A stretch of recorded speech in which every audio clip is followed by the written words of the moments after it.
Kings of Leon, California Waiting on XFM 104.9.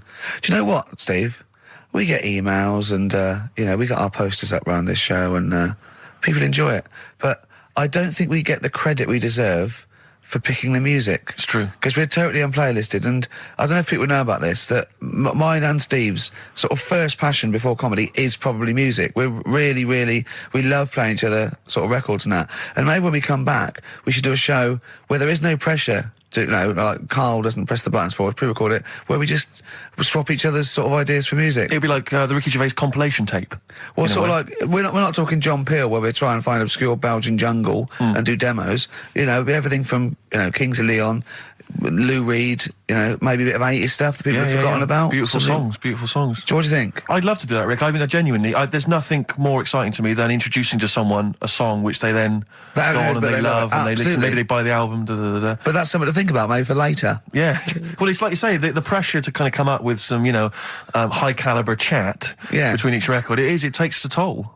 But and that's it's a passion of ours, and we'd love to. But now it's Rockbusters. Bad Time from the Jayhawks on XFM 104.9. Steve Merchant, Ricky Gervais, Karl. We're having a good time. We are indeed. All right, yeah. Karl, what you got lined up for us now? Right, well, you got a choice. Nearly Dead. You can have a bit of educating. Yeah, let's have educating. Come on. Educating, Ricky. Can we just clarify what this is? I think a lot of new listeners perhaps aren't familiar with this. It's when Karl looks on the internet and finds a weird story about, the double knob fun, and tells me about it, and it's usually not true. Okay. If it is true, I know it already. Go on then, Karl. They're not really weird stuff, it's just stuff that's gone on. That's interested me, that's all it's about, and I educate about it. I should just confirm that we've had a number of emails that say the baby born without a knob and then having one transplanted from a baby that luckily enough had two knobs is apparently true. Right, listen. So, I don't question that you could be born with a deformity and get someone's, fingers, knobs, What I'm saying is, it didn't happen with the doctor goes, I'll leave with it. I don't believe it. That baby's got two knobs. Exactly. What a coincidence. I bet that little bit of information isn't in there, is it? Sure. That he went out the door, I'm going to get a coffee, came back, bloody hell, hold on, no, here's an extra knob, I found an extra knob. We can put that knob on there. Perfect. Travis, writing to reach you on XFM 104.9, all right? A couple of emails here trying to respond to our requests for nursery rhyme related information. Oh, go on. Nikki Williams says that she was at infant school and she had a nursery rhyme book, and in the book, and this may just be the illustrations, but apparently the 10 in the bed in there were small baby monkeys, which you'll be loving, Karl. But again, I suspect that might just be the illustration that accompanied I remember I had a book of nursery rhymes when I was little, and my brother, he was older than me, I was about 5, so he was about 16, and I remember him and his mate just absolutely cracking up, because it said, up Jack got and home did trot as fast as he could caper. He went to bed and bandaged his knob, N-O-B, with vinegar and brown paper. I've since found out the knob is like the old English for head, but I didn't know why they were laughing. Of course. They were just cracking up. This was, whenever one of my mate's brothers came around, he said, where's your nursery rhyme book? And he'd read it to him. Yeah. And it was just the funniest thing in the world. The brown paper and vinegar was a popular method, because didn't Jack and Jill use that? They used something similar. No, that was Jack and Jill. That was Jack and Jill. Yeah, that's Jack when he broke his crown, which obviously, that means his head as well, doesn't it?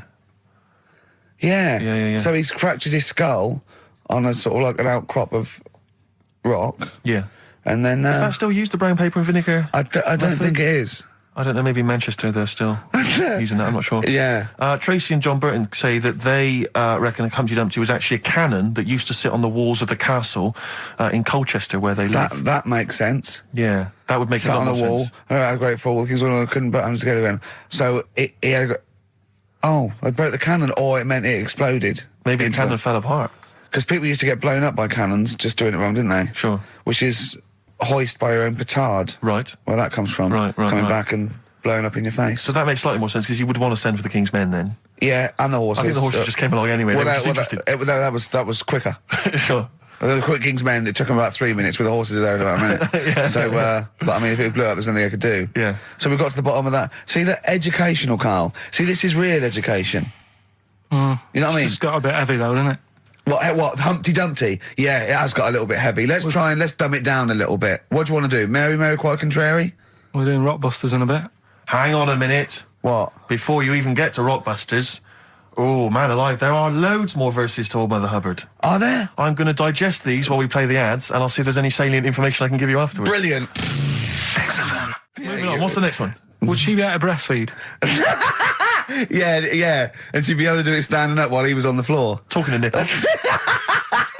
Hey, come on. There's a lovely juicy pair over there. Okay, I think that's the last show. People should actually phone in and speak to Carl and try and convince him. forget that. Yeah, what's the number, Steve? Forget that. We haven't got time. Yeah, he hates answering it. We'll do it during the record. Leave it. Phone in if you want to speak to Carl, if you know the number. Call in, try and convince Carl to kiss a little nipple. Don't want to.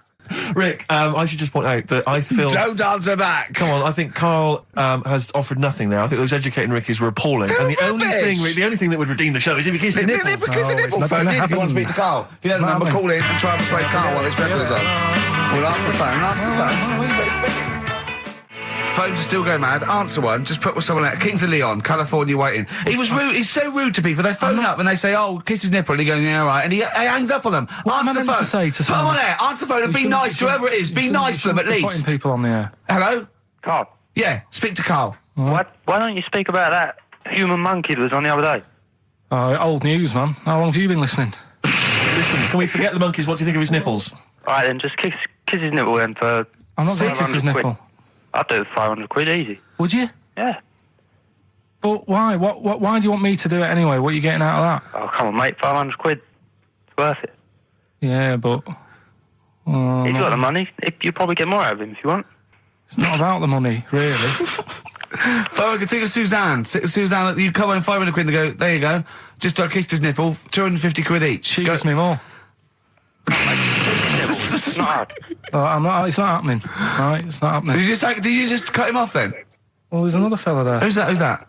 Hi, my name's Linda. Right. All right, Linda, you all right? What would make your day, Linda? If Carl actually gave it a lick, not just a kiss. Forget it. Go on. I think what else has gone on? Well, while you're thinking, Carl, I should just tell you now, you threw that question out earlier, why are ginger people historically mocked? We've had a couple of responses on the text, 83XFM. Again, as ever with XFM listeners, don't believe what they say, don't trust what they say. But one of them... Have we got any respect for anyone in the world? I'll get back to you.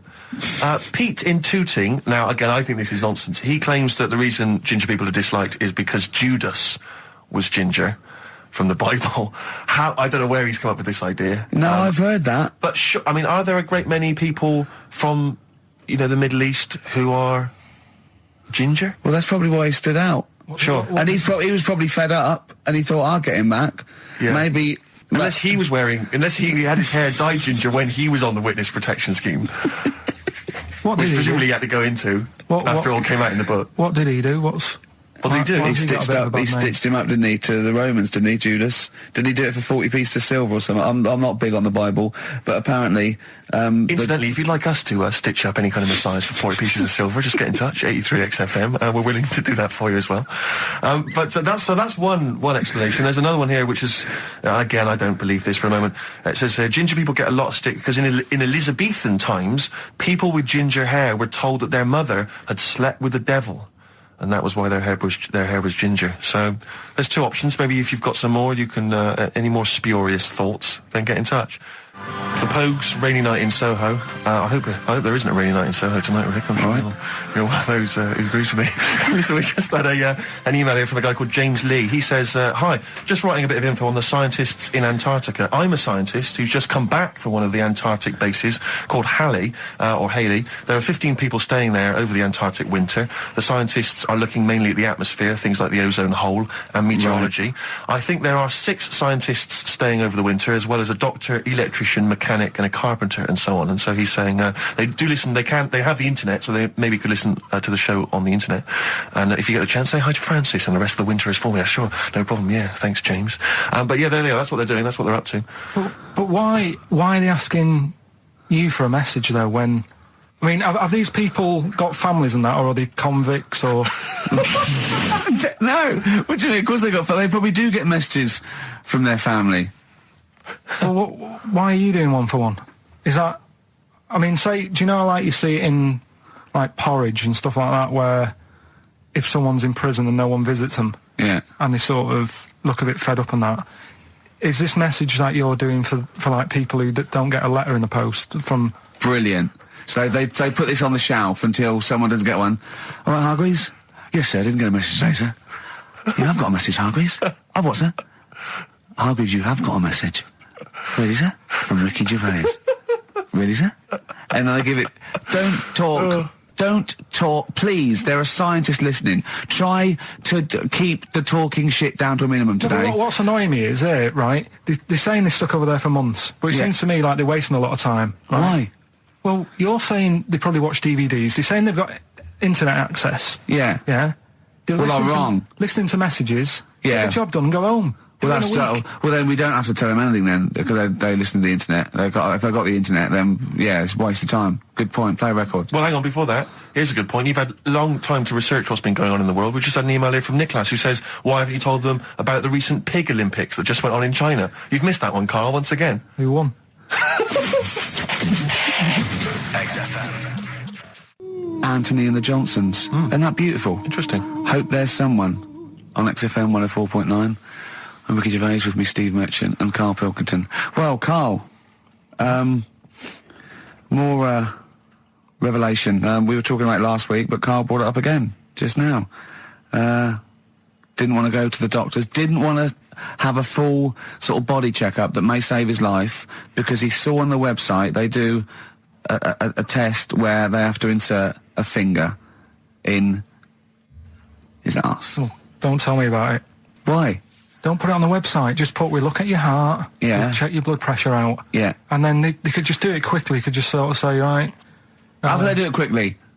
No, but what I'm saying is it's worse, isn't it? Going in there knowing that, I mean, they've got it on the website. So you're on the journey on the bus thinking, in about 20 minutes I'm going to have a finger up my arm. But they're doctors. Yeah, but just They're not doing it for a laugh. They're not filming it with a two-way screen. They're not putting on boxing gloves so it hurts more. They're up. Oh, his prostate's all right. Out again. Out again. I'm just saying, in the day, the sort of... Do you think they're in the pub going, here he comes? It's Pilkington. I had my finger up his arse today.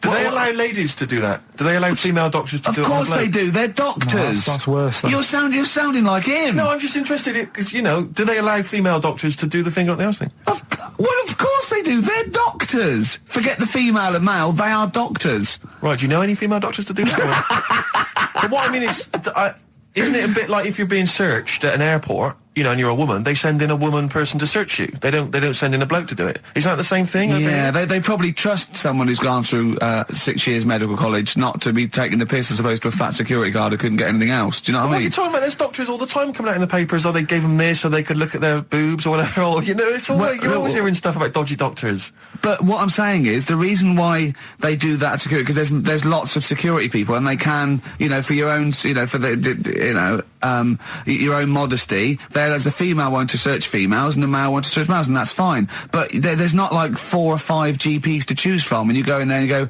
is it your arse and testicles? Do you want a bloke or... you accept what if they've got it. long fingernails? They don't have long fingers. What do you think this female GP looks like? She's sitting behind the desk like Cruella de Vil with cleavage and long red false nails, going, "Hello, love, bend over. This may hurt a little bit." There's gloves and Vaseline. I don't believe there's 2 of you now in the room, Karl. They're doctors. They have to. What would you rather do than put the hand down your throat and round your alimentary canal to feel your arse? It's a quicker way in. You seem to know a lot about these doctors who stick fingers up people's asses. You're a very well-informed gentleman about this sort of thing. Well, say if they did find something, Yeah. Would you then have to get like a second opinion, so someone else's finger? Well, no. They test it to see if there's anything suspicious. That it's usually a swollen prostate, which can be anything. So they catch it early, and that's it. They feel up there. But if you want a second opinion, then the same doctor will just stick a thumb up and have a feel around then. Yeah. So it always works in the same way. Yeah. Well, if there's a doctor who can, I don't know, put me at ease. I mean, surely there's another way around it. I don't believe that. I mean, what is this? 60 million people or something in the world, isn't they? 60 billion or something? Well, 6 billion, something? Yes, you got it. Right. You hit it. Well done. That's good work. Right, so yeah, there's 6 billion, did I say? Yeah, what's 6 billion then? Loads, isn't it? Yeah, but So if you want a doctor to phone up to assure you that the finger at the bum thing's not painful and that it's necessary and Just that that it's it's not just someone necessary, trying to get really. kicked. Just that it's not an easy way round. All right, what's Do the you know what I phone mean? number here? It's changed, haven't they? oh, You're the producer! Hang on, here it is. 0871 222 1049, and I think you select option 1. It tells you anyway what to do. please, if you're a GP or if, you know, even if you've completed medical, I mean, we want a qualified doctor, really. Anything else is not good enough for Karl Pilkington. We'd love to. You can ask him all the other questions because you know, Karl, as I said last week, he doesn't feel his own testicles because he doesn't like the feel. Yeah. So, you know, I'd like a doctor to explain to him how necessary that is. And this is truthful as well. I've got very slight pain around the genital area at the moment, and I think it might be some kind of groin strain, but I'm a little bit anxious, not entirely sure Yeah, what it is. you've been with me twice when I've gone along to get them checked. Yeah. And I go, oh, what's that? Yeah. It's terrible. I mean, but, you know, it's usually... I think you're in a pretty low risk, aren't you? I'd hope so. You're coming out of the 20s. I think testicular sort of... I shouldn't be doing this. I'm not qualified. All they said was to me sort of like it's 20s and 50s. Mine- So we're in... Mine sort of felt like they dropped a bit the other week when I was on holiday. I don't know if that's like when you're relaxing or I was wearing shorts a lot. How far? If it's 2 foot, it's too far. I was having problems walking. What do you mean? Why? No, it was just a bit I had shorts on all day. I'm happy and walking about on the beach, what have you. And then at the night, when I put some long trousers on, I was sort of walking like a ricket. They probably like stretch a little bit. Sometimes, I told you when I was about 18, I was scared. I went to the doctor. I felt a pain, right? And because I was doing biology, I thought I'd show off this doctor. I said, I've got a pain. I think it feels like it starts in the epididymis and goes up through the urethra either. And he went, Finger up the arse. he said, your jeans are too tight. They're squashing your balls. So we want a doctor like that. So what's the phone number again? It's 0871 222 1049. A qualified What do you doctor. mean your balls drop though? We've got to come back to this. I don't know, they just felt like... it's not too bad at the moment. I was all right on the way in, but it was just... I feel twinges all the time, but you never know whether it's just because they're no, in... but they felt like they weren't my own. Do you know what I mean? They sort of felt a bit like these are... There wasn't a bloke standing really close to you, was there? And You didn't get them mixed up, did you, on the way back? On the flight back? felt Someone a bit else has got more- them. Take a leaf out of nudist books. They just walk around. They've got nothing on it it. about nudists. Why? Well, let's play this ad break and that, and Have you had another encounter? if we've got time, I'll tell you about it. Have you really? Oh. XFM. Right, we've got who's that on the line? It's Rob. Rob, and are you a doctor? I'm a final year medical student. I'll be a doctor in 2 months, touch wood. That's close enough, isn't it? Yeah. Excellent. So, where do you study? Do you want to give more details, or do you want to remain anonymous as you're calling in to I study at Barts Hospital. All right, great. So, why do GPs sometimes put their finger up a man's anus? To see what's there. You know, if you've got hemorrhoids, if you've got an enlarged prostate, you know, it's either that or they stick up a big tube and have a look up with a light. What? And it's easier to do that. Now, are you dumbing this down for us, or are you going to fail your medical exams by saying stick up a big tube with a light? I'm dumbing it down. Okay, come on then. We're all intelligent people here, and Karl. So you tell us what's that called? It's called a sigmoidoscope. Right. Nice. That was a clever test, wasn't it, Rick? I think he's a real doctor. Yeah. 12-inch long tube that they can put up there. So, Karl, would you prefer that or a finger? Well, so do they sort of do the finger first, and then... I mean, at what point do they say, hang on, we need a light here? I mean... It's normally if there's something wrong. But... So if I go then, say if I go to this well-known clinic, right, and they go, yeah, the art's good and that, yeah, finger, there you go, and then they go, hang on, I'm going to go and get me light and tube. I could start worrying then because they've sort of found something. And they're not likely to go straight in with the tube. They'll probably send you off some tests first. But Carl, there's nothing. But you go to these places to put your mind at rest and to know where you are with your health. I mean, it's not that you go along. That's what most people worry about. They think that because I'll go along and they'll find something. Well, one, that's illogical. It doesn't heighten the fact they'll find something because you go along. And two, if they do find something, it's a good job you went along. I mean, I'm a hypocrite because I don't go to the doctor, but you know, I've had that Carl, done. you should be concerned if when they shine the little light in your ear, it comes out the other side of your ear. No, the other ear comes right out the other side. That's when you should be worried. But Rob, right, you said then, if they find something, they send me off for some tests. Why can't I just have the test without that and cut out the middleman? Do you know what I mean? Because you're wasting lots of money. There's hundreds of tests they could do, and they could do every test, and they could all come back with nothing, or they could do the finger up there and send you for the 3 tests you need to find out what's wrong with you. But in this day and age, with all the technology and that, and like brainy doctors and all that, the only way to find out is sticking a finger up there. What are you worried about, Carl? Is it fundamentally that this doctor who's has done 6 years medical training, is it embarrassing to have a man's finger up your ass? I just don't understand how you can get round to that without... But what don't you like? Is it fundamentally you don't like anything up your ass, or is it the fact that it's a man's finger up there? I don't like going to the doctors. It makes me nervous, because I think if anyone searches you long enough, they're going to find a fault with you, right? And especially if they're going that far into you. They're going to find something. And Probably not. well, you never... I just don't... I don't know how to get round to that sort of... that point where you get a... What do you talk to the doctor about? He's like, all right, nice day. Strap your trousers. He goes, I'm just gonna... He says, I'm gonna just, Most people just shut up and let you do it, and then breathe a sigh of relief when you say there's nothing there. Yeah. But is that at the end of the test, or is that the first thing he does? It's the last thing. So that trousers up out the door. Because he knows it ends conversation. He knows it's a bit of a faux pas. The doctor says, "Oh, I better not kick off with the finger up the arse." What I do is I'll start on with the the head, and then then I go, "Oh, one final thing, Mr. Pilkington." So Rob, he drops his keys and he goes, "Pick them up." And as you bend over, will you be doing this, Rob? Is this what you're like open to do? You do all these. I'll have to do it at some point. All doctors do it at some point, no matter what they specialise in. So the first one, is the another doctor there to sort of make sure you're doing it right? Not dentists. No, but do you know? Dentists aren't doctors anyway. But do you know what I mean? Like, normally it's like a co-pilot will have someone with them for the first one. So when you put your first finger in, Yeah. will someone be there going, right, you just want to move to the left I've of it? already done it. Have you? Yeah. So that's the thing with a student, you're learning. So you get people teaching And you learn how to on... do these things. Can I just point out, Rob, I think I'm right in assuming that you have a glove on, Yep. and there's lubrication, Yep. and it doesn't hurt. No.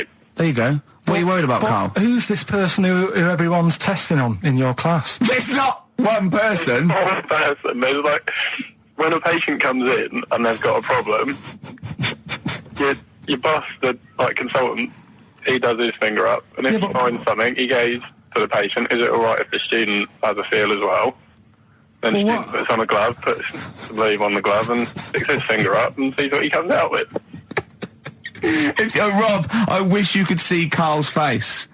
I mean, his face when you said, and he says, can this fella have a go as well? He looked horrified. That he thought it was a free-for-all, like there's a queue of people trying on gloves and going, let's have a go. That looks good up there. What have you found? No, I mean, how come you had to sort of... Is it not something you could test on yourself rather than waiting for other people to come in? Because then, you know... It's an awkward position to get to, really, isn't it? Well, but you can have a good rummage then without feeling too awkward, but to sort of have a go on your first patient when you don't really know what you're looking for anyway, do you know what I mean? Never really thought about it.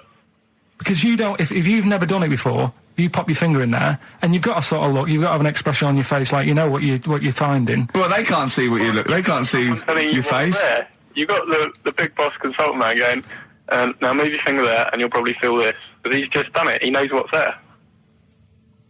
Well, what? Oh, so he's already had a go. He's had a feel, and he's going right. If you feel to the right, that's the conglomerate or whatever. The conglomerate, yeah. Its conglomerate is in perfect working order. Well, I'm still. Thank you, Rob. Thank you. I'm sorry you had to go through this. Carl is probably the worst patient you'll ever encounter in your medical career. Good luck with your finals, and thanks very much. And do you know any female doctors who do this? Or? Thank you. XFM 104.9. Thank you. You too. City of Blinding Lights. I'm going to see them next week at Twickenham. Yeah, well, enjoy that. Looking forward to it. Yeah. Thanks Yeah. again for letting me know about your... Old Nobbo Yes, and Edge and Yeah. all that. Now listen, you just got an email there saying, can you turn up your microphone, Steve? Apparently my voice is a little bit Well, quiet. Carl has to do one thing, make sure we're heard. That's Yep. all he has to do. Well, I can hear it. Sounds fine to me. Well, not to the listeners, and that's who we're trying to please. Well, Yeah. It's one person said he can't hear Yes, but we've only got one listener. So if he's Yeah. not happy, we're buggered. You're allowed to say buggered. Not twice, certainly. Once could have been a mistake. Yeah. Twice, pointing it out is definitely, complaint material. Neil Young from the album Zuma, and that's Pardon My Heart on Beautiful. XFM 104.9. Ricky Gervais, Steve Merchant, Karl Pilkington. We just had a text here that says, and I don't know what truth there is in this, as ever, but John says there is apparently a nude bike ride today in Hyde Park. Now, I can't believe that's the case, because I don't think it's allowed, is it? You can't ride around with your I don't veg, know. can you? I don't know. Why would you want to? Well, good point. On a bike? On a bike, I love the fact that that's what disgusts him. I want. Do you know what? If we did appeal for a nudist to call in, I'd want a very specific sort. I don't want. I want a German nudist, a middle-aged man called Helmut. Okay. If there is any, or the closest one to it. So I want a middle-aged man from Germany. If your name is Helmut, you're in. But I'll accept Hans. Carl would be good, Okay. wouldn't it? All right. Yeah. I think I'm wondering if the age might. Maybe we could we broaden it out Okay, a just little bit? a German nudist bloke. Right. Can he at least be fat? Can I find a fat German fella? If your name's Helmut, we're going to give you a big prize. Yeah. But, any fat German fella who likes to get his sausage out. Sure. Okay? It's sauerkraut. Yeah. What's the phone number? 0871 222 1049. It'd be good just to get an email or a text over the contact, wouldn't it? And then I can just call them up in the week. Sure. And 83936 is the text number. I don't know what our audience demographic pans out like, Rick, but I'm suspecting that's probably a fairly small fraction of our listenership. I know, but, the fat there must be German someone out there. If you nudists. know a fat German who likes to get his tackle out, phones are going. Straight away. Just answer it, Carl. Just answer it. Just potluck. it could be anything. Well, just see what it is. To be fair, it could be a nutter. It could be a nutter. But just say hello. Just tell your turn. It's If not it's straight away. important, he'll stay there, won't he? He'll stay there. Well, answer it. Let's Answer leave it. Leave it. Answer it. Oh, you see this? It's gone. It's gone. There you go. He bottled it, so just as well. Well, you took too long to answer it. Lloyd Cole, Impossible Girl, on XFM 104.9. Wow.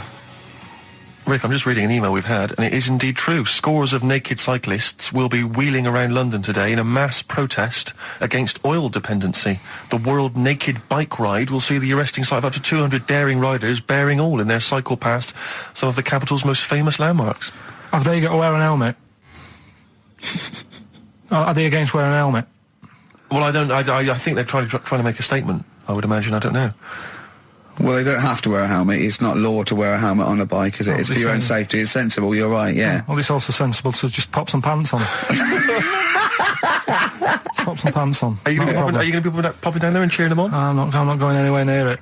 What are they going against? What's the problem that's going on? Oil dependency. I think, generally we're consuming too much oil, aren't we, in the world, and it's going to run out one day, and we've not got any alternatives. Talking of campaigns and things and that, did you see Sir Bob on Jonathan Ross last night? Sir Bob Geldof. Sir Bob Geldof. Yep.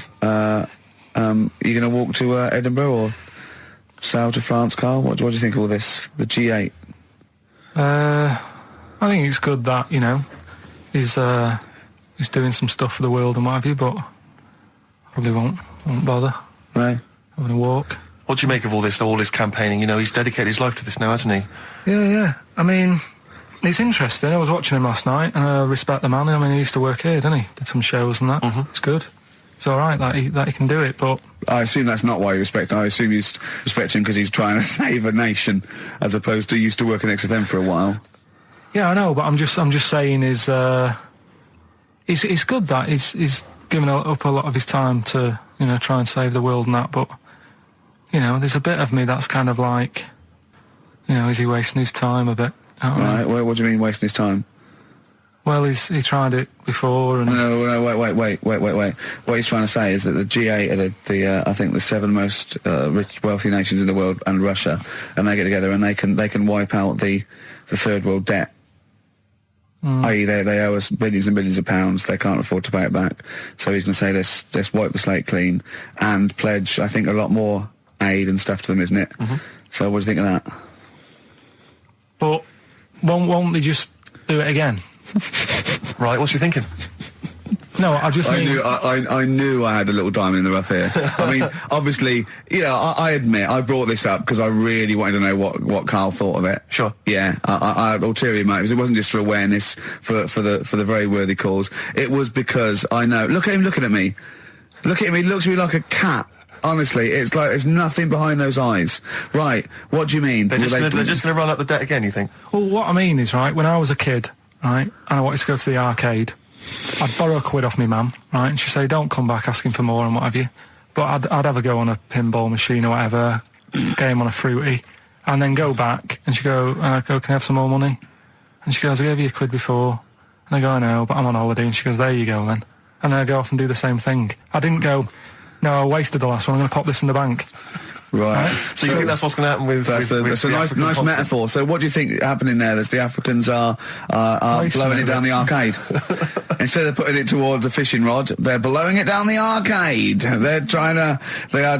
I'm trying to win a watch. Look, I've got 100 goals. I think this thing is dodgy. Yeah. I'm trying to win a fluffy toy. Bob's saying you're never going to get the Snoopy. You're never going to get the Snoopy. It's always going to fall out of the little claw it's before it gets to the claw top. is not strong enough. Yeah. Do not waste it. No, Midge. Midge, you have to write a song. Write another song, mate. They've blown it down the arcade. Brilliant. So that's your genuine logic, is it? Well, I just don't know... if they put me in charge of it, I don't know what I'd do. I just think it's a... Could I just say that will never happen? No. Could I just say to London, yeah, and anyone listening Sleep on Saturday, yeah, don't worry, Karl is not going to be put in charge of G8. It's not going to be him, Blair, Chirac. That would be a joy if it were. That would be amazing. Well, I've got another food-related item here. Now, Karl, I got a little email via my agent sent from someone here, okay, sent from someone at... XFM, okay, and I won't say it was. She just said, I thought this might be good for Ricky to use on Saturday, and obviously what happened is Suzanne has sent you an email in the week. It was Wednesday, and you've returned it, but I think you've returned it to the wrong email address. You returned it to someone here who, of course, immediately forwarded it to my agent for ridicule on the show. Don't panic; it's nothing that bad, okay. It's an email from Suzanne talking about your tea that night. Was Suzanne out on Wednesday night? Was the an England game or something? Yeah. So you were alone. You were home alone, were you, Wednesday night? Yeah. Did you enjoy your meal? Was it a quiche? Go on. Right. From Suzanne to Karl. Take the quiche and put it on the baking tray. Cook for 30 minutes on 190. Take lettuce and put on plate. Take 3 tomatoes, wash and chop into quarters. Place on lettuce. Take an avocado, chop in half. Remove the stone. Peel skin and slice. Place on salad. Put salt and pepper on and a dribble of olive and balsamic vinegar dressing. Right? In brackets, small bottle behind the cafetiere. Right, in case he's reaching for bleach. Yeah. That's it. Should have put everything else away. Right, then sprinkle a smidge of parmesan on top. Remove quiche from oven, cut into quarters and put on plate. Eat. Oh, wow. Does she have to do that every single time she's out? No, it's just that I'm not that good at cooking, right? And to be honest, that was a lot of hard work. I didn't bother warming it up. And I did without the avocado. Why? Too much messing about. He didn't even do that with instructions. It was too much. But yeah, I'm not that good at cooking. And Did you That's not cooking though, is it, Karl? That's heating up a slicing. quiche. That's cooking it is making the quiche. Yeah, but I'm just Can't be could you have figured that out if she hadn't left that note for you? Why did she have to tell you what the olive oil and balsamic vinegar was? Because I've put sort of cooking oil on my food once, and I said, oh, it's a bit... It's ever since, right, years ago... I'm gonna die! Years ago... Oh, God, leaving Mr. Magoo at home! It was ever since I put sausages in the toaster that... What do you mean? I nearly set the flat on fire. Because, do you know, like, when you're grilling food in a pan and all that? Yeah. Sort of sausages spit and it goes everywhere, doesn't it? And it makes everywhere greasy. In the toaster! So I thought, well, just want to warm them up. Yeah. Bung them in the toaster. Yeah. What And happened? she sort of caught... They got stuck and they sort of caught on fire, I imagine. She came in just as I was sort of plunging it, and Marty came in from work. She said, what are you doing? I said, I'm in sausages. Well, the oven isn't on. I know, they're in here. What, you turn it off? Panicking and that. But I've never been into it. I've never been into cooking and that. At school and stuff, I didn't bother doing it. Oh, every time Suzanne comes home, she must think, please be the house still there. Yeah. Please not let me hear a fire engine as I come round this corner. Oh, God. She comes and goes, oh, God, thank God. I bet she's always happy to see you when she gets home and you haven't burned the place down or introduced some howler monkeys or something. Unbelievable. What I find extraordinary is there are people who are in sort of care in the community who don't need instructions on how to prepare food. Oh, they do. They can do it. Yeah, you show them once. Yeah, they and do. they've learned it. Whatever you do, don't put sausages in the toaster, Johnny. Do you know what I mean? Yeah, and they've don't- learnt it. They don't put sausages in the toaster. Yeah. They put their fingers in. But, yeah. Landed Ben Folds on XFM 104.9. We've had an email, Rick, from Simon Whittaker. He says, he's throwing the question to Carl. Have you seen the video for that Ben Folds song where there's apparently a monkey working the sound desk and shifting the piano? So, yeah, you want to check that out. Talking of monkeys working the sound desk, we've also had a lot of emails directed to you. Yeah, a lot of emails directed to you, Carl, asking if you saw this programme that was on in the week. I didn't see it. I think it was called The Strangest Village in Britain. Yeah. Did he watch it? He called me 6 times during it. Of course he Called did. me 6 times. Now just explain briefly what this was, because I didn't see it. Well, it was a sort of an experiment. I think I can work out from the sort of 70s, and it was sort of run by, from what I can make out, mainly sort of German Christians. Right. And what it was people with various disabilities or mental illnesses, Down syndrome, autism, bewildered, and they were living normally in the community. And there was 300 people in the village. Half had some sort of problem, mental problem or disability, and the other half were sort of carers. And I mean, it was very, very strange. And where is this village? It's somewhere in this. It's up near Yorkshire. Whitby, innit? Yorkshire, Right. yeah. Okay. But he called me. He called me at various points. We were watching that. It started off. He went, "Geez, if that's the beginning, what have they got coming up?" Then there was 2 fellas, and the phone rang, and it went, "What is going on?" And it was 2 blokes who had created their own language. Okay. And they go, "What and you go, "What and it was an interesting program. I love documentaries like that. But what made it twice as good was that I knew that Carl was getting confused. Yeah. There was one bloke that went round interviewing people, and he'd just have a string of questions, and he'd go, "Have you ever had curly hair? What's your favourite animal? Have you ever seen a badger?" All right. And Carl was getting stressed. It was stressing me out. He was trying to think of the answers quickly enough. He was sort of saying, do you like mosaics and that? And I was like, oh, do I? And the next question was coming in. It was like Mallet's mallet. Do you know that sort of that word association thing? It was stressing me out. But he said he wanted to go there. He actually said, "Oh, could I go for a holiday there?" And I went, "Well, I doubt that. I don't know. Maybe you could go on a visit." That would be great, wouldn't it? For Carl to walk in there. But the thing about it would be like Carl would be the ruler. He'd be the king. It would be that in the kingdom of the blind, the one-eyed man is king. I mean, he would just dominate. I don't know. There were some of them were quite clever. Really? Yeah, I don't think he'd. I think he'd probably be average. I don't think he'd. Okay, he'd just blend in. No, I don't think he'd shine. Because a lot of them were quite good at some things, weren't they? He didn't like the angry bloke who punched him. There was this really sort of sweet Down syndrome woman called Nan, and she hadn't hung her coat up, and this angry bloke was going, "If you don't hang your coat up, I will." And he punched her, didn't he? Yeah. And really poor Nan got it in the neck from everyone. There was another woman bullying her, wasn't he? Yeah. But you like the little The little Down syndrome fellow with a woolly hat who was helping alright. that woman. If I went there, he's the one who had sort of humped down, so come on, let's go for a pint or something. Sure. But, Incidentally, do you like mosaics? We didn't establish that. He's still thinking about it.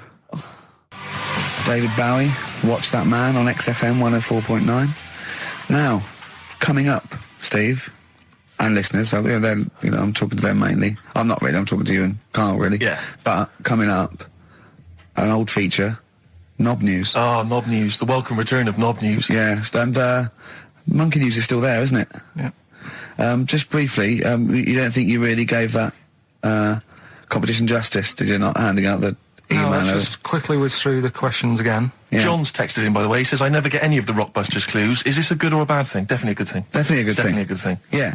Yeah. Did you have to have that thing done where they say, what side do you wear your member?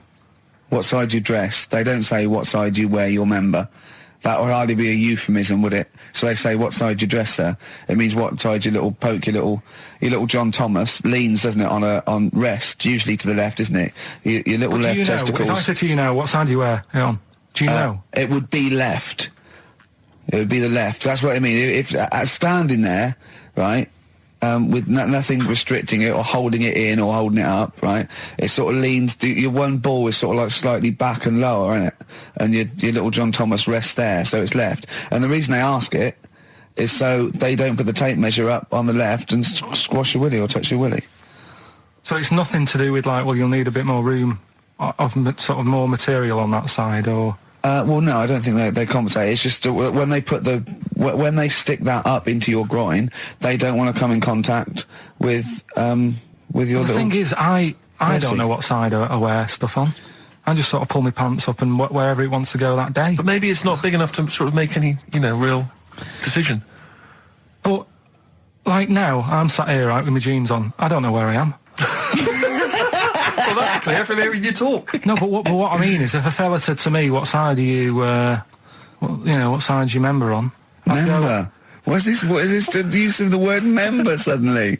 I'd go... Well, it's usually not appropriate, and also, I imagine in the old days they had big baggy pants that used to sort of like hang down, and now, like with those stretchy boxers and briefs, it's sort of held up in a nice little, neat little parcel, isn't it? So it's probably not appropriate. It doesn't come in contact with your little snake. So, did you ever, have you ever heard that? Are you telling me a tailor has asked you that and you went, what do you mean, mate? No, I've never, I've not really had one made to measure. I had one made when I was a kid, but since then I've sort of bought a suit off the hook. But when you were saying about buying a suit, I know that question sort of crops up and I don't know what the answer is. It just annoys me the way I don't know, there's no surprises anymore. Do you know what I mean? People know. What do you mean? He's going to go, right, I'm going to measure you now. Which side shall I measure? Go, well, pot luck, go on, have a look. Right, there you go. Oh, you got it. You touched me now. What do you mean there's no surprises anymore? What are you talking about? Everything you say is a surprise. Everything you say. Every opinion you have is a surprise to me. What I mean is, why aren't people just happy just to go, well, depends, doesn't it? I'll just pull the pants up wherever it wants to go. I'm happy. What do you mean? Why is this such a big issue? But Carl, when they ask you this question, they're not making a note of it somewhere. It's not statistical research to find out what the kind of common leaning is. It's a question so he doesn't touch it when he's using his tape measure. Just be careful. But he is being careful by asking the question. But what's wrong with him touching it anyway? If it's only like a slight... Fair enough. But if he just sort of, knocks it a little bit, you can just go... Do that again? To me, it's the same as the prostate thing. It's just happening all over again. But the doctor doesn't go, oh, what side's your arse on, sir? Trying to avoid the arse. He wants to go, he knows where your arse is and he's aiming for it and he wants to get it up there. He's aiming for it for a good cause. This little fella's going, well, I've got to measure his leg. I don't want to touch the knob. I'll just ask him, sir, do you mind telling me where your cock is so I can avoid it? It's a big difference. But like I'm saying to you, I'd have to have a look first to let him know. I don't know where it is now. I don't know. It could be the left, could be the right. Are you telling me you don't know where your knob is without now? looking? Well, what do you mean without looking? How could... Well, you're saying it as if like... Should we have a guess? Well, have a look and tell us where it is. What are you wearing? What sort of pants are you wearing? I've got my jeans on. But you got pants on underneath them? Yeah. What are they, briefs or box shorts? Boxer shorts. Boxer shorts, where it's probably free, but the jeans are probably restricting it. I think it's probably either in the middle, dressed in, or just slightly to the left. Have a look. We'll tell the listeners after the break where's Karl's knob.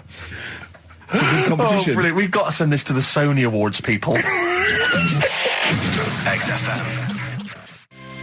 Run, Snow Patrol on XFM. Well, big question. Where was Karl's knob? That's what people have been hanging on for. Yeah. Where was it? Well, I can't believe people have been texting in.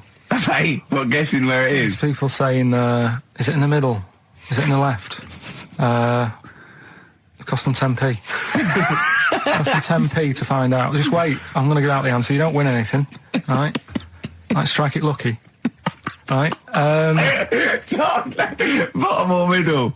Right. It was to the left. Oh! Yeah.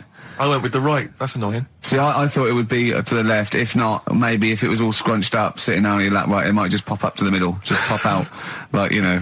Well, next week we'll be finding out where yours is. Where's Ricky's bollocks?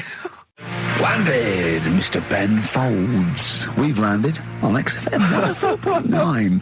Ricky Gervais, Steve Merchant, and little Karl Pilkington, and his magical little manky, round, baldy head. He was described as a wacky mank in one of the papers this week. Really? Brilliant. Well, remember we were talking about it last week about he came round to my house and I popped out my Mr. Johnson, Sure. to take a little look at. And his two that made daughters. the papers. That Right. made the papers. Wow. What paper? It wasn't front page of the Times. It must have been like the Daily Star or something. Just squeeze Live 8 in Yeah, the second, yeah. on the second page. Yeah, so wacky mank. Wacky mank. That's Wacky great. Mank. Wacky mank. We had an email from someone that reckons they remember you from body popping round Salford way. Yeah, Eccles Precinct, apparently. You know that, don't you? 1985. I wasn't doing it round there, though. What do you mean? I was round Stretford. Stretford Arndale. And what were you doing? What sort of body popping was it? Just a bit of everything. Caterpillar. Bit of moonwalking. Do you have a little piece of liner you used to carry around? Well, mates had that. Right, you didn't Borrowed bother with theirs. Borrowed theirs. Were you any good? But you weren't breakdancing, well, you weren't spinning on your head and stuff, you were more body popping. Well, I hope he wasn't spinning on his head, because you know that can sort of give you little brain damage and things. It can give you brain damage. Also, it can wear your head down, and also makes your head perfectly round. Yeah. Because the gravity is pulling on. But all if you keep on doing it, obviously it's going to wear your hair out, yeah. So you become sort of like a stupid, bald, and roundy-headed. Yeah. So You've got to be very I very careful. much doubt that you did do any of that. Did you, Karl? Didn't do any of that. Embrace and Gravity on XFM 104.9. We've had a couple of texts. People obviously can text in 83XFM. That's the text number for the big quiz that's coming up shortly. Rockbusters, still your opportunity to win some of those cracking prizes. Enter your name in the draw if you can unravel the, I don't know what you call them, conundrums that Karl set. Sort of. We've had a couple of texts. Obviously, we're leaving early today. This is a shortened show and our last show of this run. But we've got to leave early. We've got to go down and try and make poverty history. But Rob's texted and he says, only an hour and a half today. Well, poverty does have some benefits then. He's a fan. He understands the show. Who was that little fella that used to write in who hated the show? Oh, I forget his name. I haven't heard from him for a while, actually. I don't know what happened. No. Maybe he realised that if he hated the show so much, the obvious thing to do was to switch off. Maybe that finally dawned That's on him. annoying. What's his name? Someone will remind us of his I name. like people who hate us to carry on listening. Yeah. It just gives it an edge, doesn't it? Yeah. It's the fact that, that you're annoying someone. I mean, I love annoying people. I know you do. I know. So You're like a kind of walking Chinese water torch. Yeah, exactly. Yeah. Well, how's it going with Rockbusters? Anyone got the answers? Actually, one guy has texted in, James in Deptford, he's offered some answers, and he says here, the guy that hated us, famously, of course, we should have remembered, Dickie Anderson. Dickie Anderson? Richard Anderson, of course. Oh. I don't know if Dickie's still listening. If he is, obviously email in ricky.gervais@xfm.co.uk and tell us what you've been doing, how you've been keeping busy and stuff. Yeah. Nice to hear from him. Chris Campling hasn't called, has he, either? Yeah, The one that thinks that not only is this whole show scripted, imagine that, right, but that Karl is a character created by us. Yeah. He's actually an actor. Oh, if only we Look could at take credit that, for a that. shaved monkey we got.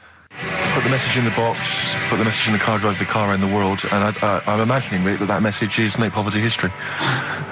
That's World Party, put the message in the box. Can I just say quickly while I think of it, we get a lot of emails from people, a lot of texts saying, can you send a big shout out, stuff like that. I've just looked at one now, Scott and Julie in Australia listening, they want a big shout out, big shout to them. But there's so many people that do it, and I'm obviously just want to say sorry we never get to your emails. We're very, very lazy. We never really get to look through them, but we obviously do appreciate you emailing in, texting in, stuff like that. And also, can I send a big shout out to my grandparents, who I believe might be listening on their new digital radio? They're pretty high tech. Very nice country. Yeah. Are they the merchants of Bristol? Merchants, yeah. Props to them. Props to them, yeah. And the comedian, it's fantastic. I've just got to tell this again because it was wonderful.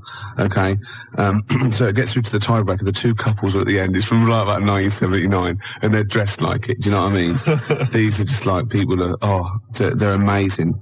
And they make you look. Oh no, they're still better than you. And goes, okay, both pairs, fingers on the buzzers. Goes right. Ted gets the envelope and goes, right, okay, fingers on the buzzers? Yeah, ready. German composer, but British born. He looks around. No one knows. So he goes, most famous for his Messiah. No. Right, third clue, what is his handle? Right? One woman goes, bzzzt. She goes, oh, we did this at school. He goes, we are nearly there. She goes, oh God, it was Handel's water music. He went, so what's the composer's name? She went, Chopin. He went, I'm going to have to throw it across. Buzzes in, this bloke goes, is it Beethoven? Isn't that fantastic? Why? I mean, you've mentioned to me 3, 2, 1 in the past. Oh, it's fantastic. They deliberately got on the worst contestants ever. Well, no, they just weren't right. Have you seen the clues, though? I am a car and not a bin. Or am I? Holiday Inn. And we'll reject that one. Well, it says we are a car, but if you reverse car and change some of the letters, it's bin. Hard luck. Tough shit, you lost. Sorry. Well, but see, why is it we don't go on those shows and clean up? I know. Because catchphrase is the other one. What, getting a job as a caretaker? Catchphrase, you'll see a cloud with a silver lining, and they'll say up the garden path. No, it's not. It's a good answer. It's a good answer, but it's not quite right. I wish I could give you the money out of my own pocket, but I can't. Oh, they're fantastic. There was another one, right, when he was asking them questions, and they're paying for pounds, and they get like a maximum of 10 questions, and that multiplies. So it was, okay, let's have a go. We're looking for words in the English language beginning with I-N. So he goes, we'll start with that one. Industrial, going back and forth. Goes, Asian country. Right, this bloke went, Iran. He went, no. He said, I was confused about that one. It is in fact in the Middle East. Forgetting the fact that it started with IR. And he came back about 10 minutes later and went, oh, of course, and also it doesn't start with I, and so the floor must have been Ted, you thick. Look. What do you mean? What do you mean, sympathising with him? Oh. Gervais, what's your favourite, it'll be alright on the night clip? I'm talking about all sort of 58 shows that they must have done. No, that is difficult. See, I'm wondering if it is that one with Mr. Chips from Catchphrase tossing off. Have you seen that one? Yeah, it's great because it's just an error and it makes it look as though he's tossing off. But he's not. And I don't know what it is. I bet I don't know what the catchphrase is. 01715. Mr. Chips is coming to dinner. Another bit of him doing his stand-up in America. Oh God, it's so nauseating. He's got another series apparently. Does anyone like Lenny Henry? Oh, well, obviously. It's a massive star. Does anyone listening to this show really like Lenny Henry? Yeah. Or, is there anyone that annoys me more than Lenny Henry? I should answer that one, shouldn't I? Yeah. Do I win a prize? I think what you want to do there is you want to speak correctly. It's another simple thing, Gervais, which will help you out in your radio career. Oh no, I'm a swerve driver. That's 3 minutes 41. I've got to pick one. 7 minutes the news. Gervais, whoa. Before you move on, can I just tell you, because we talked about celebrities and going to school with celebrities and things. Yeah. I have a very famous second cousin. Really? Yeah, I'm going to tell you who it is in a minute. Really? Yeah. And I've got the best joke in the world. Have you? I should have been trailing that. That'd have kept them on their tender hooks. Why are they sitting on tender hooks? So we've got... What are tender hooks? I think it's tenter hooks. I don't know what they are, but I don't think it's... What? Okay. 0171. Who annoys me more than Lenny Henry? No one. You've won that one. So don't bother phoning in. But who annoys you, the listener, more than Lenny Henry? Yeah. Oh, that's a good one. Clever. Because then it's thrown it to them. Yeah, and it's their simple. opinion. Oh! Simple thing. Excellent. I noticed again you didn't bother to give the whole phone number. What did I say? You actually just said 0171. It used to be, as I recall, 0171 580, which is about half of it, but no, just 0171. Oh. Gervais, you know last week we started a competition where people had to send in photographs or pictures or anything. Oh, yeah. I would show them to you indiscriminately during the show and see if you would laugh. Yeah. Got the first one here. Yeah. From Michael in Crouch End. Yeah. All right. You liar, that wasn't it. Well, it could have been. You did that. I did that myself. But that's the idea. Yeah. That's the idea. Facts. Can I just say facts? Oh, God. Facts. I'll admit, I drew that one. Right. Wait a minute. And I could never, not only could I not tell them what that was, I could never explain it well enough. No, there's nothing you could do to explain that picture. No. Suffice to say, if you've got a picture that you think can make Gervais laugh, and we will hopefully give a prize to somebody somewhere during the show. It's specifics like that make this show sort of, you know what I mean? The vague promise that there might be a prize. Yeah. Anyway, if you have a picture that you think can make Gervais laugh, 0171 580. Shut up, I'm trying to give the number here. 0171 580. That's enough. 1234. That's the fax number. Yeah, exactly. How are they going to phone in a drawing? It's simple things, Gervais, that let you down. Next up. So I'm there with runny eyes. I'm tired. I'm a little bit drunk. I'm in a white tracksuit with shades on. I had turned into Jimmy Savile. You just become Jimmy. Yeah, and I saw all these kids looking at me thinking, oh... Bless him. They're going, you all right? Oh, where's the toilet? He's done it. Nah. No, dear Jimmy, I am 4 years old and I have a terminal illness. Can you fix it for me to live a long and healthy life? Well, no, but we have arranged it for you to do a duet with Mr. Shaky Stevens. Hooray! I feel sick. This old house, do it, you little I feel sick, mummy. It's the treatment. Anyway. What's behind the green door? A cure? No. No. He's for comas. He's not for terminal illness. He gets people out of comas, doesn't he, Shakin' Stevens? Does he? He does. He apparently, loads of kids in the 80s, they're all on there, all these people going, oh yeah, and she was in a coma, and we played Shakin' Stevens 24 hours a day, and I'd come out of it if someone bloke, turn up! Shit off! You know what I mean? Who would you least like to visit you if you're in a coma? Oh, crumbs. Imagine it, right? You're in a coma, yeah? You're in a catatonic... You've got all your senses. You've got all your senses except sight. You can't do a thing, right? And you've got someone there to come and visit you. You're helpless. You can't move. Just sort of lying you on can't the bed, say anything. Helpless. But you can feel... I'll tell you, I wouldn't want to visit me. Jason Donovan. No, I wouldn't want Jason. So it's not... I don't like his voice. No. Or Philip Schofield, don't like his singing voice. Andy Peters. I haven't heard him sing. No, but I wouldn't want him round. Really? Why? No, I don't know. It's just something about him. Yeah. Wouldn't want him there. Anyway, we've got some Skunk Anansi coming up. Larry Grayson's welcome. So, and I'll tell you what else, it was Village People. Oh, I love them. Bring the four of them round. YMC, 4 of them. What one do you want to leave out? There was 5 of them. No, there wasn't. There was 5 of them. There was 4. There were 5 in Village People. 4 village. Everyone knows there's 4 village people. Really? All right. Wait a minute. So there's a fire. No, hang on. There's a road cop. Yeah. There's a Red Indian, obviously. Obviously, yeah. There's a construction worker.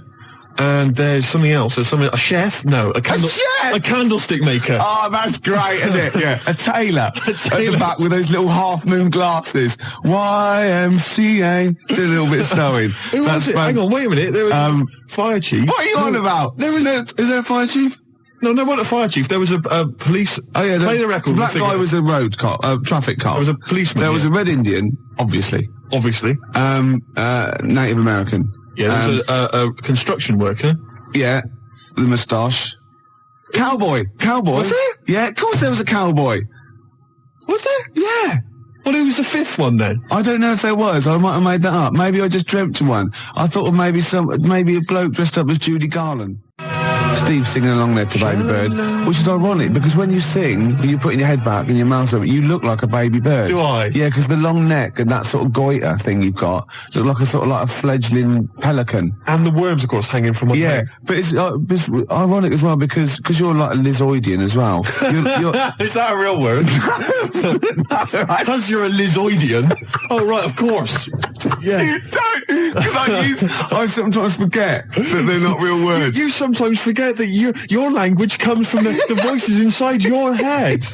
No, listen. I use my own language. They tell me what to say and I say it. No, listen. You're sort of like a little bird-like Lizoidian thing, right? Which is like the Archaeopteryx.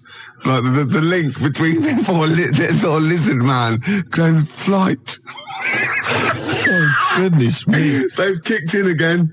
They've kicked in early.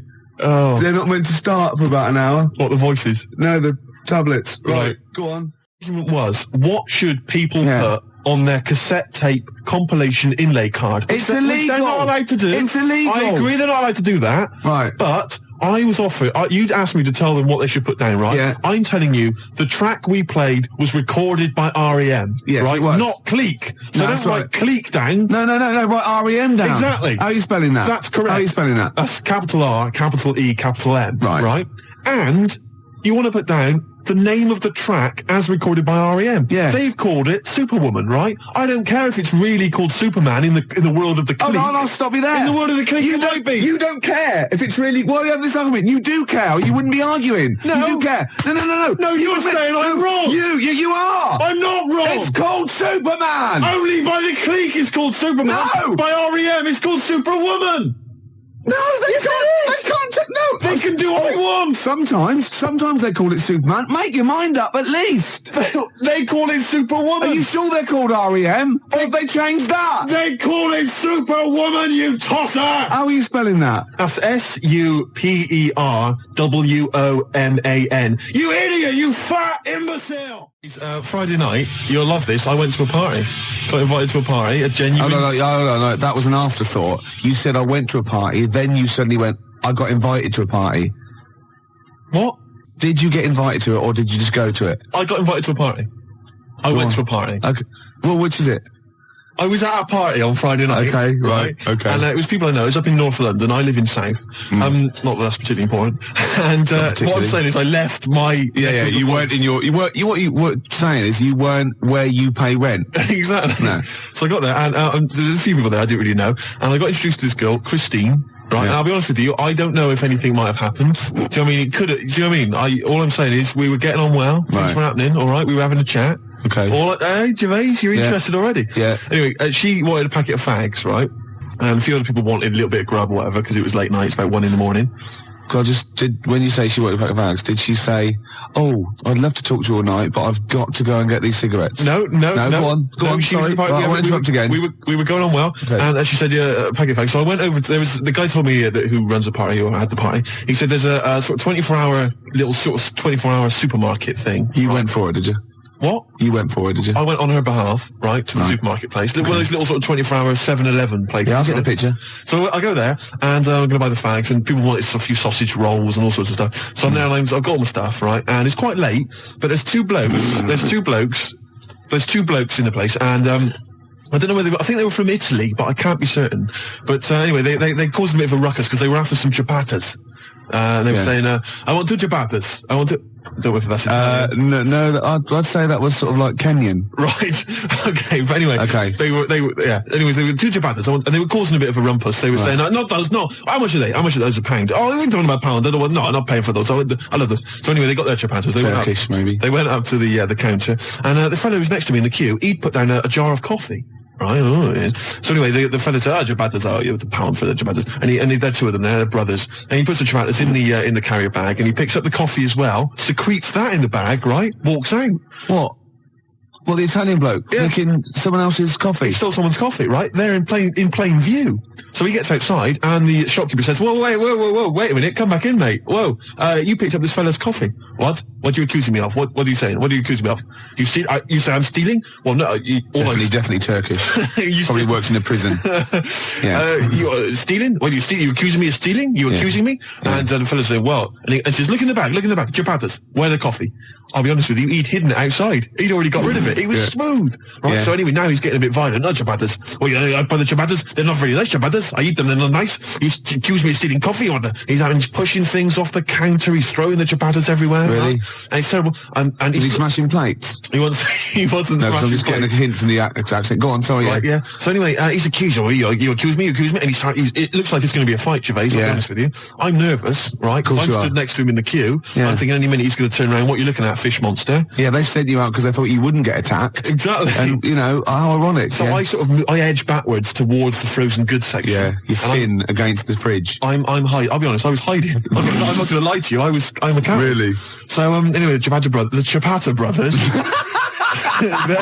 they're causing a bit of a rumpus, and it's all going on. So they decided to call the police, the shopkeepers. Yeah. Right? Well, now the Ciabatta brothers are nervous, so they go, "No, it's all right. Don't keep the Ciabattas. We're not paying for them. I don't want my money back. It's all right." And so they move towards the door. But a little Probably fella, spent some time in Delhi as well. a little fella, he's barricaded the door. He's used some of the Really? display units. He's barricaded it, right? Fantastic. So the Ciabatta brothers are trying to get out, right? They can't because he's holding them off, right? They can't get out. They're caught. They're smashing the place up. Really just throwing things on the floor, right?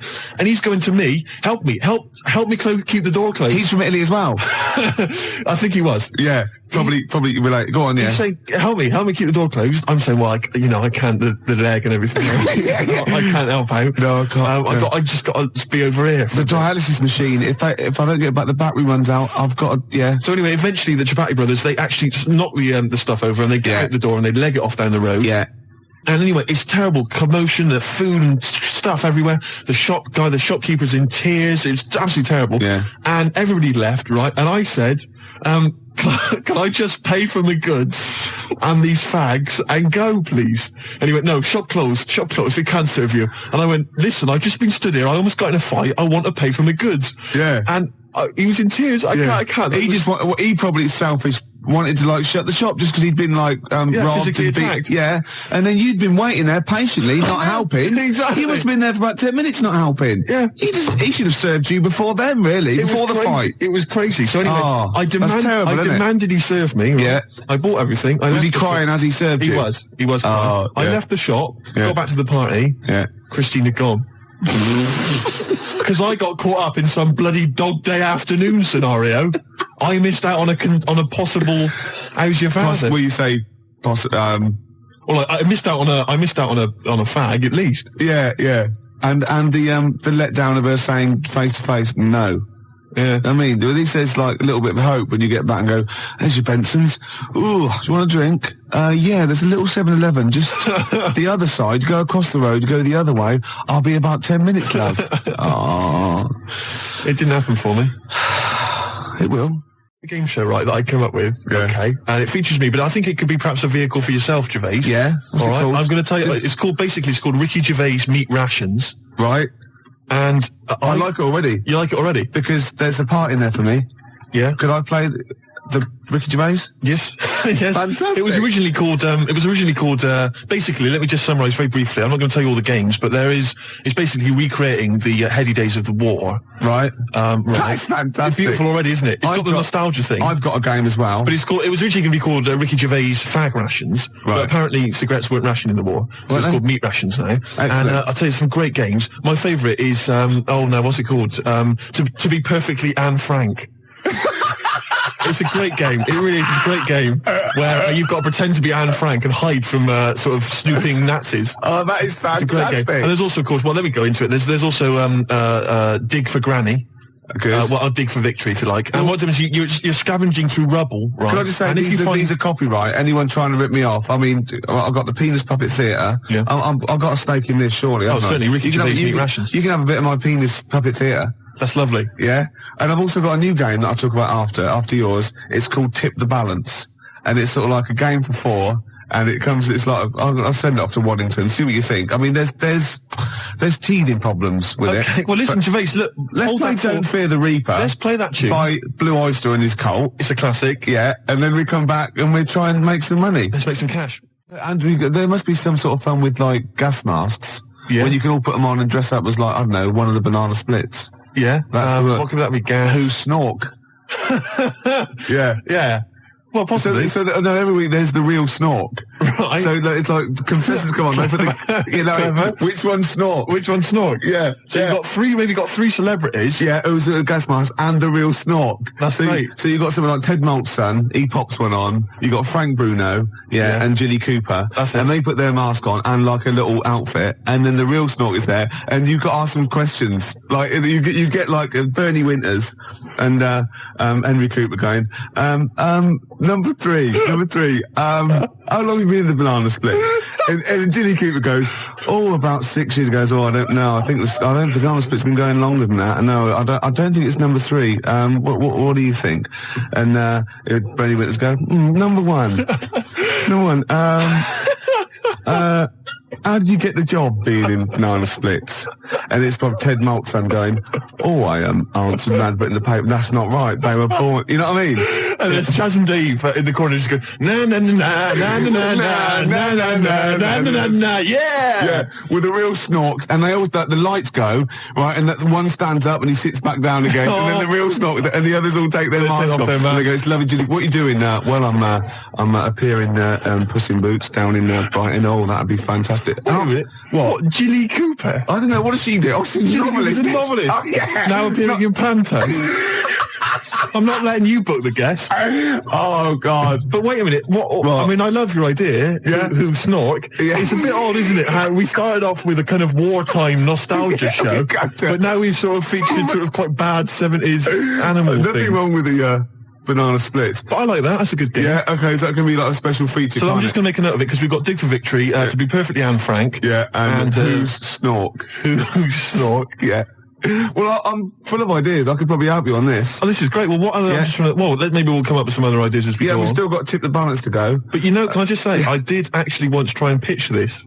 When I appeared on Blockbusters. Yeah. Well, I obviously met with a producer there, and I said, I've got an idea for you. Have we talked about this on air? We talked about me on Blockbusters, Have we? But not about my pitching this thing. No, go on. And I said to her, sit down. I said, I've got a great idea. And I tried to bill it with me as the star.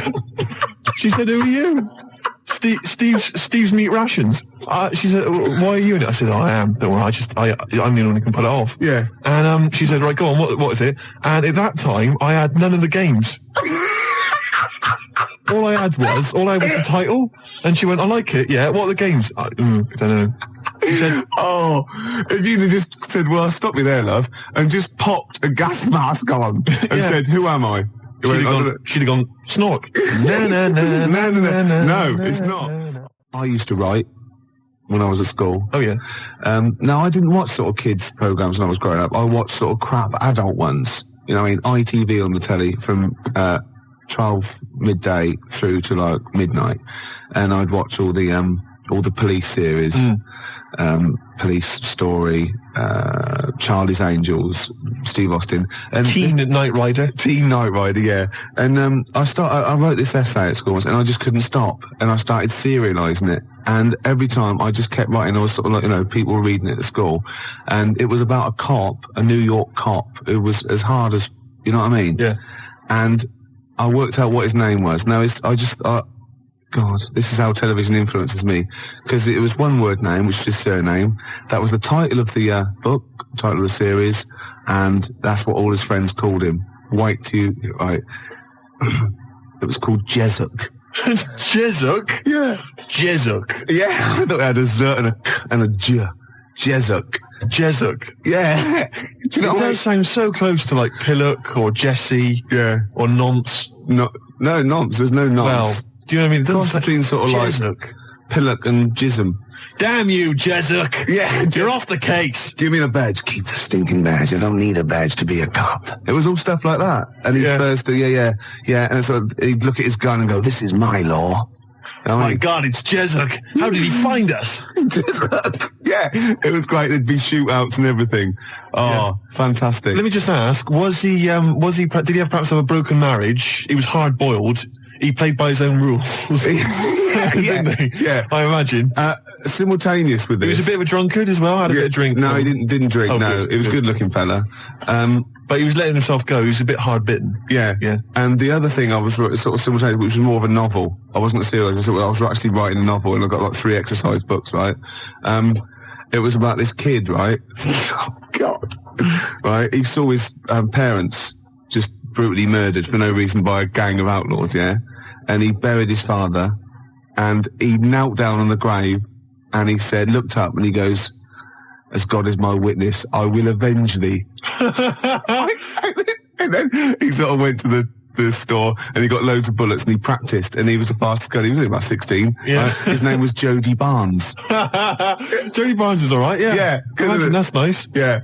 Oh, fantastic. Have you still got any of those exercise books? I hope not. That would be the incredible. teachers used to sort of like, I must have gone, yeah, it's good. I must have passed around the, he's done another one. Gervais has written another episode of Jesup. Yeah. But I say, seriously, if you brought one of those in and read it out, I'd be entranced. Imagine it. Seriously, that'd be great. Do you think The your mum ramblings might... of a twisted 14-year-old brain that only ever watched ITV cop shows. Do you think your mum might still have some copies of Jesup? No. Was it like sort of, the initial one was like Jesup, then it was like Jesup abroad, Jesup in Paris, Jesup on safari. Yeah. Here comes Jesup. My mum... Return of Jesup. I liked that Jesup. He's a proper man. Yeah. It's not like you. But Mum, I invented Jesup. You're a Nazi. You couldn't be like Jesup. He's in my mind. Return of Jesup. Here comes Jesup, son of Jesup. Oh, it's fantastic. What if Jesup met Jody Barnes? They'd get on. They'd have no quarrels. They could team up. Oh, it'd be fantastic. After break, a little bit of Lars. Teen Jesup. This is 5 minutes. The news. I'm looking forward to the news. You've had a great couple of newscasters the last couple of weeks. Don't piss them off because Jesup came in here. Oh my God! He would not stand for it. He'd arrest the engineer. He wouldn't stand for it. He'd soon figure out whose fault it was. Yeah, and he'd Get me Jesup. They'd be down the precinct, wouldn't they? Asking a few questions. Jesup, you're off the case. I don't need a stinking badge. Yeah. I bet Jesup plays by his own rules, doesn't he? Of course he does, but they take his gun, his official gun, not the one on his ankle, though. Oh, he's got a little ankle gun. Of course he has. I didn't expect that from Jesup. Yeah, he has to. So. Is Jesup one of those NYPD cops who doesn't have a first name? Yeah, I'm thinking him now. I think he might be a little bit Latino, maybe. Really? Hispanic. I don't know. Hispanic. Yeah, Jesup. Czechoslovakian Hispanic. Yeah, Jesup. Get me Jesup. Yeah, Emilio Jesup. Emilio Jesup. That'd be fantastic. So what's the name of the show itself? Is it named after him? Called Jesup. It's called quite simply Jesup. Of course it is. It's called Jesup, yeah. And he's an NYPD cop. When is he going to marry that girl? Oh, come on. Make her an honest woman. For goodness sake. She's cooked to you again. Jesup. Oh, Christ's sake, Jesup. God. But you see, he's hard-boiled, Gervais. He's already had 2 failed marriages. I know. And I'll tell you what it is. It was because the fact that he was a cop. Because you bring that stuff home with you. Yeah. Right? You can't just leave that at the office, Gervais. I'm worried about his kid. 16. Really? Yeah. Is he going off the rails a bit? He's on smack. Is it? I don't believe it. I don't believe it. He could have been a great cop. He could have been a football player as well. Well, of course he was, because he was great in college. He was great in college, and now he's hanging out with the wrong people because Jesup can't give him enough attention. I know. And of course, Jesup's ex-wife, of course, is dead, so he's got to raise the kid on his own. Is she? Oh yeah. Is she? Well, she got. Oh no! What did she die of? His first wife, the marriage broke up because he was heavy drinking. Oh God! Yeah, and the fact that he was a cop. Yeah, but that's because of the things he has to go through every day of his life. I know. Listen, you're facing smackheads coming at you, coked on crack, right? Oozes. Oozes, right? You got to let your hair down in the bar. He killed a young kid. I know he did. Twice. Yeah. His first wife, I think what happened there, Gervais, as far as I'm aware, is that they got divorced, but really they still love each other, don't they? Let's be honest. Yeah. She's the only one that really stands by it. Well, Jesup says, well, I can love 2 people. Yeah. And he has done. Yeah. Well, I had to cut those scenes out. And his second wife, she's dead, isn't she? She got killed, didn't she? Yeah. You know why? Why? He hesitated after he'd killed the young smackhead boy that was coming at him. Had a grenade. I don't believe it. Yeah, a little grenade, yeah. And his second wife got caught in the crossfire. And he thought, he shot him, and that's why he never hesitates again. He just goes in blasting. Sometimes he shuts his eyes. He just goes in blasting. What would be the opening credit sequence for Jesup? What would happen? Would it be Rockford Files style, where he's in the supermarket, buying food and all the sort of it? I think he'd be, no, I think it would be like split screen. I want he'd be turning round in like a mall, like firing. On the other one, he'd be dropping the toast and his wife would be ruffling his hair in the morning. And he'd be going, and he'd sort of like be getting crumbs off it. Well, it wouldn't be his wife, it would be a lovely lady he'd probably picked up the night before. No. Remember that great... he doesn't do that. No, he does, he does not. He doesn't. He's estranged from his wife, and his second wife's dead, you idiot. Yeah, but we established he's got a new one. He hasn't got a new wife? Not a new wife. He's got a new bird, hasn't he? Well, yeah, you said wife. Well, he's faithful to her, though. He doesn't go and pick up floozes. What? He doesn't go around with dirty girls. I always remember from the beginning of Quincy, where he's there and he's doing exactly that, sort of running and jumping over things. And then you see him and you think he's examining a body, because that is what he does. And he's kissing someone. It pulls out and he's given a woman in a sunbathing outfit, just giving her a massage. A sunbathing outfit. I don't know what the where's Steve lived to that? I did see in you under a sunbathing outfit. For sure. There was flesh bits in the middle and the rest were polka dot.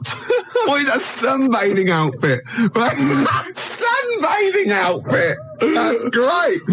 Birthday suit. There was a girl in the Altogether. The Altogether. Oh, God. Oh, that's fantastic. Yeah. What's wrong with that? I will pop this rubber thing on, and for sure, I am in a sexual intercourse outfit.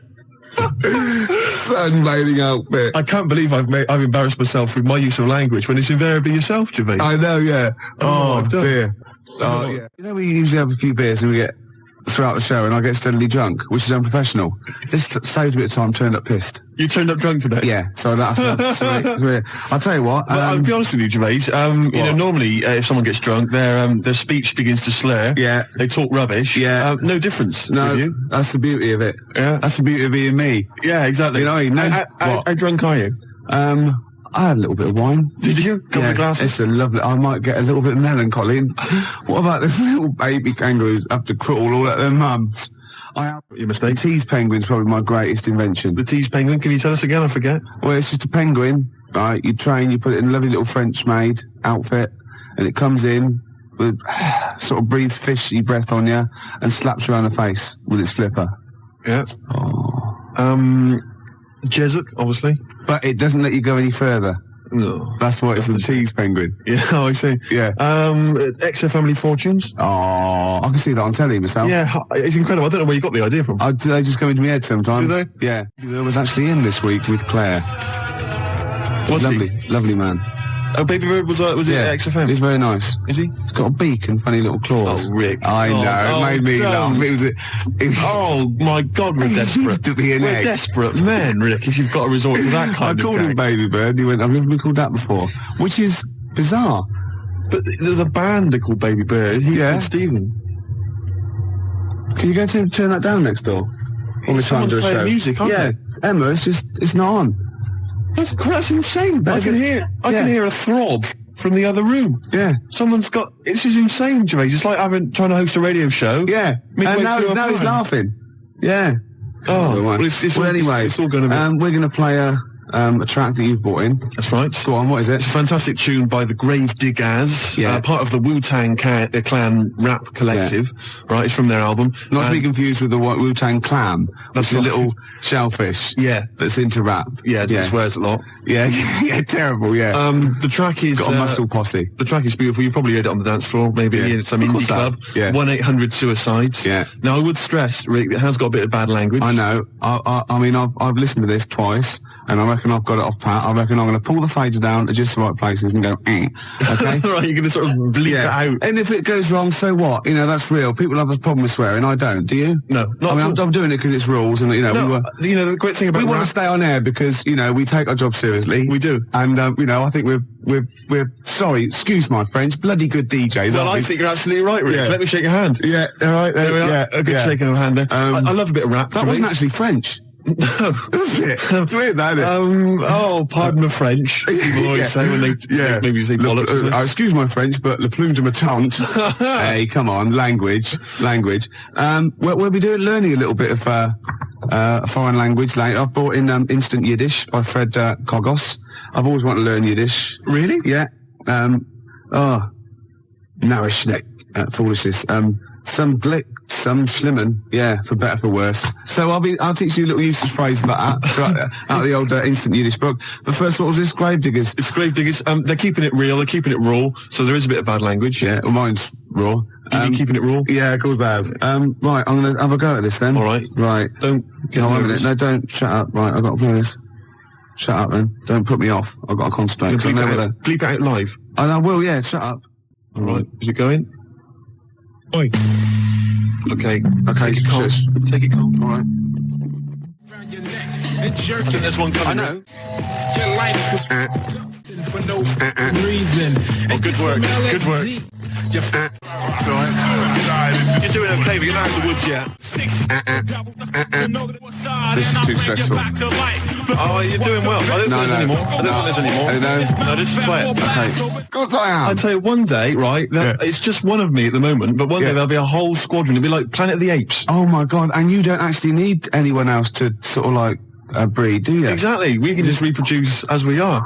It'll be like Planet of the Apes, right? There'll be sort of a Charlton Heston figure. Planet of the Squids. It'll crash land. Get your damn dirty tentacle off me. It'll crash land. Yeah, exactly. And there'll just be loads of me crawling around, all identical, chasing him on horseback. And they see like Bristol Temple meet, and they go, "Oh my God, they blew it up!" Yeah. He's back in Bristol with all your... Oh no. Incredible. There must be an organisation of volunteers or something who, if it's like touch and go, if it's really serious, if you're like clinically depressed about it and you really can't get a woman, they don't want just people turning up who can get girls and saying, "Oh, I fancy," you know.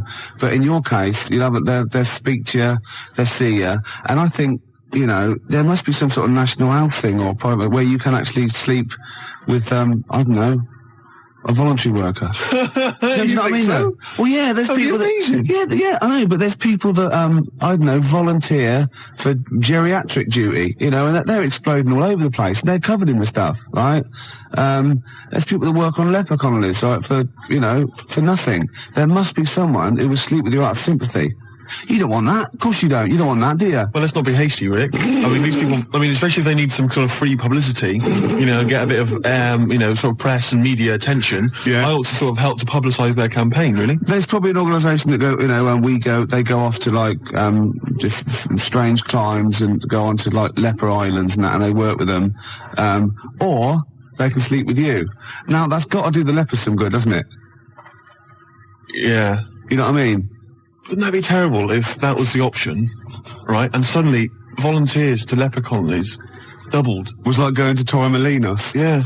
Let me on the bus. Sorry, there's no room on the bus, but you're at the back there. Yeah. Going, well, then here we go. Here I am then. Yeah. I'm sorry. I signed up for the lepers. Yeah. Licking their wounds. Well, sorry, but...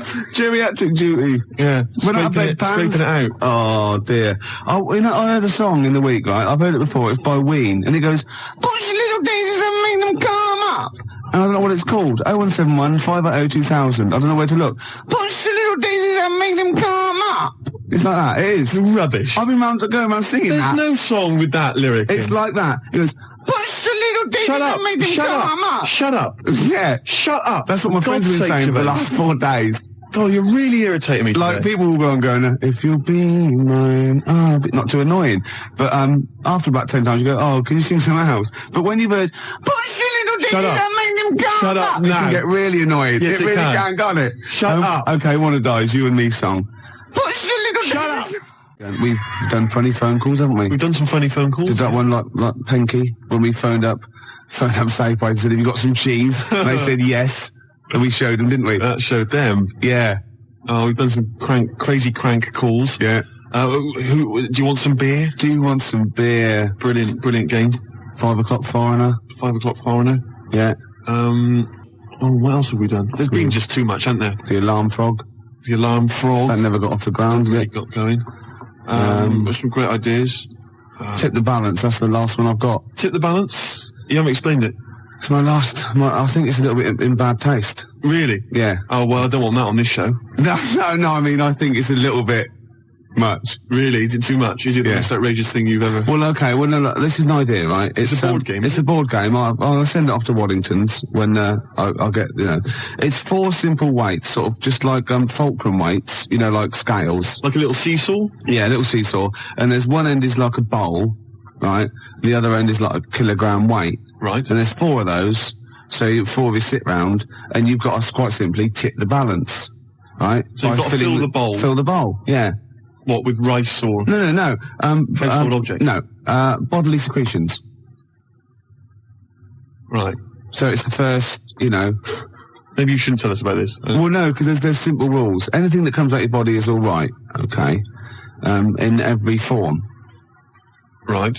Well, anything that comes out of your body, Yeah. you put that into the bowl and sort of tip the balance. So, I was just thinking, if I said it quieter, it wasn't so bad. I was going to go, it's piss. Do you know what I mean? Yeah. Doesn't work right. Snot. Sick. Yeah. Spunk. Well, I was going to say cum, because then I could be spelling it C-O-M-E. Therefore, getting by some of the radio authorities rather sneakily. And spunk, as you said, is like courage, isn't it? Exactly. Like in the Waltons, they go, oh, look, I love your new girlfriend, John Boy, she's full of spunk. Yeah, sorry about that. Well, I've been carried away, Dad. Good night, John Boy. Yeah. John Boy. Good night. Don't stop. Right, here's the Cure. We'll come back to this. Cure, Charlotte Sometimes, 20 to 6, Ricky Gervais Show. And Steve. what have we offered today? Well, we've offered Tip the Balance, a new board game from Waddington's, which involves secreting various bodily fluids into a bowl in order to tip the balance. Yeah, and the way you do, you go, tip the balance. I can just imagine the front cover with sort of Granny. She's stooped. Yeah, she's just like... She's got trousers down. Yeah. She's just... And she's missed it. She's missed it completely. They're all laughing. And the family are there behind her. They're clapping and cheering. The mother just laughing, doing a dustman's blow. Yeah. Right. And the 14-year-old boy, he's got... right, okay. Well, he's enjoying it the most, let's be honest.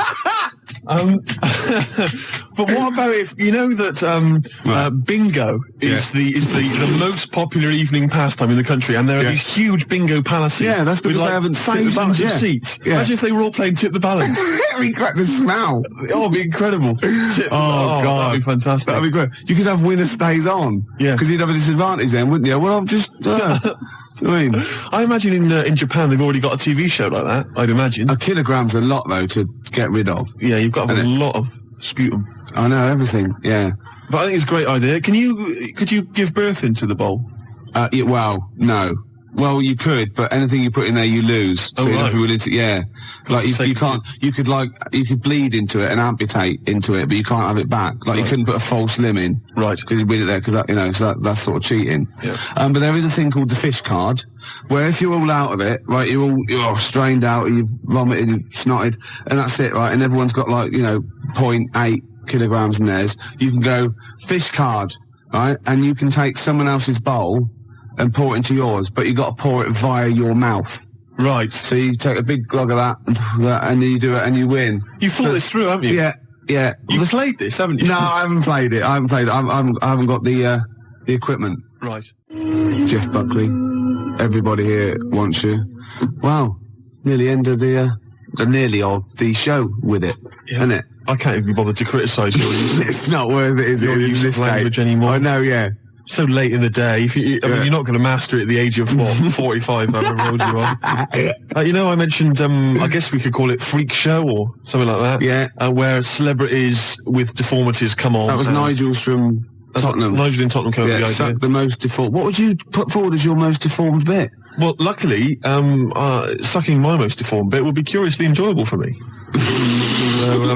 Anyway, I asked for a few more celebrities who've got deformities, and various people have called in. Jez in East Barnet mentioned John Thor, who, of course... So with him? Well, John's left leg, I think, is shorter than his right. He always sort of hobbles a bit as he walks. You have to suck the whole of the left leg? Yeah. Right.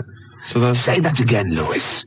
Well, I was just saying, like the fat bird in the opera. Yes, I know it is now. What? Because I said, no, nothing to do with it. I just saw him do it. I just forgot and I was pissed. Yeah, go on. Paul Daniels, apparently one arm is shorter than the other. Can I just say, the head?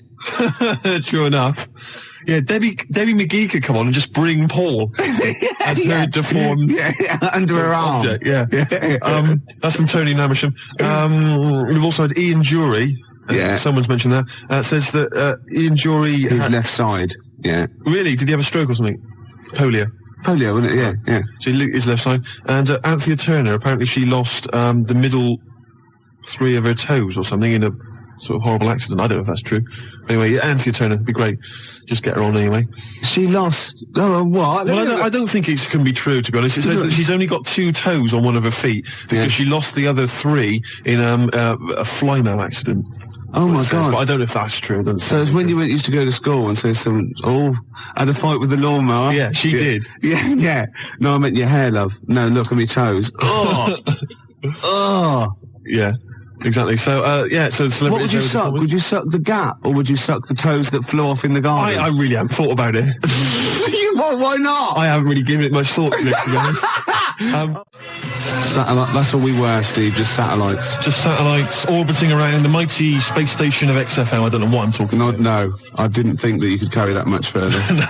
No. Still, that's the end, no more cheap knob gags on a Sunday afternoon. No more sort of swearing. Smut on the radio, breaking every radio authority that there ever was. Yeah. Good times, eh? We've had a few laughs, few tears.